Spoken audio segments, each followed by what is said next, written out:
Filosofia moral. Nós pretendemos discutir hoje, então, ética. Antes da gente iniciarmos essa discussão, vamos ver quais seriam as diferenças entre ética e moral. Olha, a moral vai tratar do costume, dos hábitos, dos valores, da prática do bem e do mal, do permitido e o proibido, da conduta correta, que cada grupo, que cada cultura vai instituir. Para quem? Para os seus membros. Então não existe ser humano sem moral, ok? Então, portanto, a moral são as práticas que cada sociedade vai dando aos seus membros no seu cotidiano. Nesse sentido, a moral seria então as ações, os sentimentos, as condutas e os comportamentos que vão ser modelados por determinadas instituições, que seriam a família, a classe ou grupo social que cada um pertence, o modelo de religião, o trabalho, as políticas a qual você está inserida, a sua formação escolar. Então, portanto, isso tudo vai formar o quê? Valores e costumes. Esses valores e costumes, eles vão sendo aos poucos inseridos em nós pelos hábitos cotidianos. E a gente vai percebê-los como se fosse o quê? Existir por si ou em si mesmos, porque eles já se tornaram inerentes ou espontâneos à nossa visão. Portanto, a gente os naturalizou. Então a gente passa a ver o mundo através deles. Mas o que se oporia à moral? Olha, o que se opõe à moral é aquilo que eu vou chamar de imoral. Imoral, então, é o que vai contra a moral. Opa, espera aí. Dentro de um mesmo grupo, eu posso ter morais diferentes, que um grupo perceba o outro como imoral. Correto? Só para a gente ter uma ideia, vocês já pensaram o que significava um beijo há 30 anos? Olha, não seria um beijo entre dois homens há 30 anos, não seria muito bem aceito. Então, portanto, nós temos uma outra característica aqui, que é a característica do amoral. O que significa o amoral? Sem moral. Portanto, é aquela pessoa que não consegue decidir, escolher ou julgar. Seria então uma criança ou um adulto com mal de Alzheimer. Mas a ética é outra coisa. A ética é a reflexão da moral. É uma reflexão que discuta, que problematize, que interprete o quê? O significado dos valores morais. Então vejamos isso. A ética, ela é diferente da moral. Como assim? A ética vai trabalhar com princípios. E esses princípios vão ser norteadores, eles vão indicar um norte, isso é, como eu devo agir. E esses princípios são reflexivos. Por exemplo, olha, eu tenho como princípio não pegar o que é meu. E o que eu transformo isso? Eu transformo esse princípio numa prática moral. O que seria a prática moral? Não roubar. Então, portanto, a moral está ligada à prática e ética a princípios. Por exemplo, os direitos humanos, eles são princípios. E olha que coisa interessante, a ética, ela quer ser universal.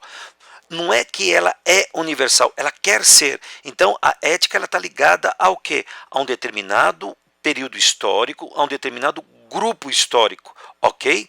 Enquanto a moral, ela é relativa. Em que sentido? Porque ela está ligada necessariamente a práticas. E essas práticas são construídas culturalmente. Só para a gente ver como é que se dá esse processo, vamos ver como é que a ética se iniciou. Ela se inicia, é óbvio, com quem? Com Sócrates. Aí o velho Sócrates. E o Sócrates, o que ele faz? É um indagador, ele está na ágora. E ele, através da maêutica, do parto das ideias, ele vai fazendo o quê? Levantando questões a respeito dos valores. Por que você faz isso? Como é que você vê as coisas? E o mais interessante é que, em vez de responder as questões, o que é coragem, o que é virtude, o que é justiça, os atenienses confundiam-nas com os fatos. E o mais interessante, o Sócrates achava o seguinte: o que é um cara vicioso? O que é o vício? É o ignorante. O que é o ignorante? É aquele cara que não sabe que não sabe. Então, portanto, o Sócrates vai inaugurar a ética ou a filosofia moral. Para quê? Para definir os valores. O que você deve ou não fazer? Não. Isso é simplesmente ligado à prática. Ele vai definir os valores como conceitos. E ele vai trabalhar a ideia fundamental. Quem define isso é o agente moral. O que seria o agente moral ou o agente ético? Olha, é um cara consciente. O que significa isso? Ele reconhece a existência dele e a existência dos outros.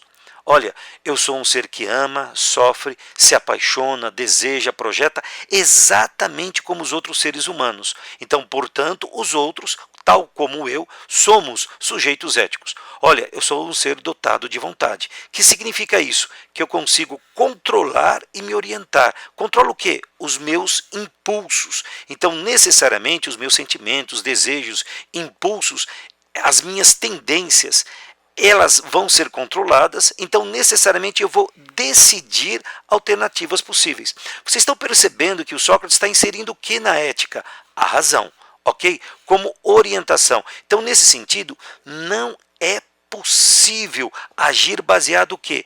Nos desejos. Se você o fizer, você vai ser o quê? Passional e vai quebrar a cara. Olha só essa visão dos gregos antigos. Não dá para ser passional. O que seria? Olha, você seria um barquinho sem vela, sem leme, solto numa tempestade numa noite escura. Isso é ser passional, é ser dirigido então pelas paixões, pelos sentimentos. Então, para os antigos gregos, o que significa a ética? A ética é a educação da vontade. Vontade é a priorização do desejo. Portanto, quem é que pega o leme? A razão. Para você buscar o quê? O sentido da existência humana para os gregos, que é a felicidade. Então, portanto, além de você orientar a sua vontade pela razão, se faz necessário que você seja responsável. O que é responsável? É ser o autor da ação. Quem fez isso? Fui eu. Pronto, isso é ser responsável. Então, portanto, quando você é responsável, você avalia o quê? As consequências, os efeitos da sua ação sobre si e necessariamente sobre os outros. E ser livre? Livre implica em você ser a causa interna de si mesmo, portanto, agir sem constrangimento, tanto interno quanto externo. Então, portanto, agir de que maneira? Espontânea. Então, esses são os 4 pilares do agente moral.